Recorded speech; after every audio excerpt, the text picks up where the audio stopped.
প্রেমিকের হাত ধরে নওগাঁ চলে গেল, আমাদের সরকার ওই প্রেমিকের বিচার কিন্তু করবে না, কারণ সে তো বিয়ে করে নাই। বিয়ে করলে আসেন বিচার হইতো, বিয়ে করলে কি হইতো, বিচার হইতো।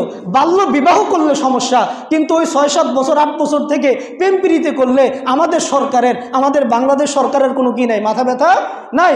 আপনি বাবা আপনার 15 বছরের মেয়েটাকে বিয়ে করায় দেখেন, আপনি পরের দিন জেলে থাকবেন, কিন্তু আপনার 15 বছরের মেয়ে 15টা ছেলের সাথে প্রেম করতেছে, আমাদের সরকারের কোনো মাথা ব্যথা নাই, করুক, করবেই তো, করুক, করবেই তো। একটা কথা মনে রাখবেন, যেই দেশের মধ্যে জিনা কঠিন, যেই দেশের মধ্যে বিবাহ কঠিন, ওই দেশের মধ্যে জিনা কি হয়ে যায়, সহজ হয়ে যায়। আজকে আমরা বিবাহকে কঠিন বানাইছি। 18-21 হইতে হবে, কি হইতে হবে, 18 হইতে হবে, 21 হইতে হবে, না হইলে বিবাহ শাদী করা যাবে না।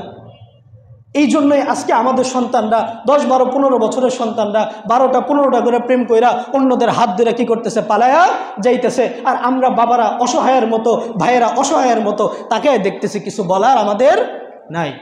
মোহাম্মদপুর থেকে এক বাবার রাজকন্যা নাই, উদাও হয়ে গেছে, নাম হচ্ছে শোভা।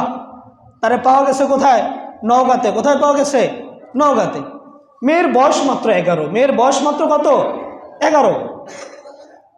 বের হইছে মেয়ে রাস্তায়, সম্ভবত তার ফুফাতো ভাইয়ের সাথে। তো ফুফাতো ভাই একটু সামনে আগে আসছে, পিছনে গিয়ে দেখে যে আর মেয়ে নাই। তো বাবা জিডিমিডি করছে মোহাম্মদপুর থানাতে। পুরো বাংলাদেশ জুড়ে সবাই ওই মেয়ের ব্যাপারে খোঁজখবর লাগাইতেছে যে আপনারা এই মেয়েটাকে কোথাও দেখছেন কিনা। 11 বছরের মেয়ে, নাম হচ্ছে শোভা। সবাই ইমোশনাল হয়ে গেছে যে এতটুকু একটা মেয়ে না জানি কোন বাজে মানুষের হাতে পড়ছে। পরে খোঁজখবর নিয়ে দেখা গেল যে প্রেমিকের হাত ধরে সেই নওগাঁ চলে গেছে। প্রেমিকের হাত ধরে কোথায় চলে গেছে, নওগাঁ চলে গেছে। কিন্তু এই যে প্রেমিকের হাত ধরে নওগাঁ চলে গেল, আমাদের সরকার ওই প্রেমিকের বিচার কিন্তু করবে না, কারণ সে তো বিয়ে করে নাই। বিয়ে করলে আসেন বিচার হইতো, বিয়ে করলে কি হইতো, বিচার হইতো। বাল্য বিবাহ করলে সমস্যা, কিন্তু ওই 6-7 বছর 8 বছর থেকে প্রেম প্রীতি করলে আমাদের সরকারের, আমাদের বাংলাদেশ সরকারের কোনো কি নাই, মাথা ব্যথা নাই। আপনি বাবা আপনার 15 বছরের মেয়েটাকে বিয়ে করায় দেখেন, আপনি পরের দিন জেলে থাকবেন, কিন্তু আপনার 15 বছরের মেয়ে 15টা ছেলের সাথে প্রেম করতেছে, আমাদের সরকারের কোনো মাথা ব্যথা নাই, করুক, করবেই তো, করুক, করবেই তো। একটা কথা মনে রাখবেন, যেই দেশের মধ্যে জিনা কঠিন, যেই দেশের মধ্যে বিবাহ কঠিন, ওই দেশের মধ্যে জিনা কি হয়ে যায়, সহজ হয়ে যায়। আজকে আমরা বিবাহকে কঠিন বানাইছি। 18-21 হইতে হবে, কি হইতে হবে, 18 হইতে হবে, 21 হইতে হবে, না হইলে বিবাহ শাদী করা যাবে না। এই জন্যই আজকে আমাদের সন্তানরা 10, 12, 15 বছরের সন্তানরা 12টা 15টা করে প্রেম কইরা অন্যদের হাত ধরে কি করতেছে, পালায়া যাইতেছে। আর আমরা বাবারা অসহায়ের মতো, ভাইয়েরা অসহায়ের মতো তাকে দেখতেছি, কিছু বলার আমাদের নাই। এই জন্য ভাই এই জিনিসগুলো সংস্কার হওয়া দরকার।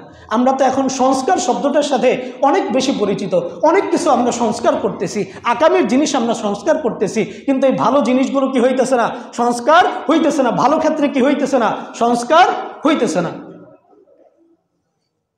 সবাই দাবি দাবা নিয়ে মাঠে নামে যে বিবাহের বয়স এত 18 করা যাবে না, আরো কমায় দিতে হবে, বা বিবাহের ক্ষেত্রে কোনো বয়সের সীমাবদ্ধতাই নেই। একটা মেয়ের তার 20 বছর বয়সেও তার বিবাহের প্রয়োজন না হইতে পারে।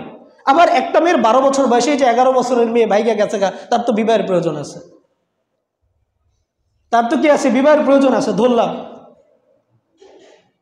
তো এই যে আপনি যারে ছোট ছোট বলতেছেন বাল্য বিবাহ দেওয়া যাবে না, সেই মানে নিজের মায়ে ক্যান্সার আক্রান্ত, নিজের মাটা ক্যান্সারে আক্রান্ত, ঢাকার মধ্যে নিয়ে আসছে চিকিৎসা করার জন্য।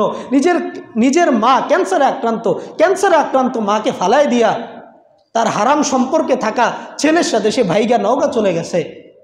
কিন্তু ওই দেখবেন ওই ছেলেরও বিচার হবে না, ছেলের বাবারও বিচার হবে না, আর মেয়ের বাবা তারও কি হবে না, বিচার হবে না। সে কেন এই ছোট বয়সের এই মেয়েটাকে হাতের মধ্যে কেন ফোন দিই, এই ফোন দেওয়ার কারণেই তো এই ঘটনা হয়েছে, ফোন দেওয়ার কারণেই তো এই ঘটনাটা ঘটছে। কোনো বিচার হবে না। কিন্তু বিয়ে শাদী যদি করায় ফেলতো 14 গোষ্ঠীর বিচার হইতো, ঠিক কিনা?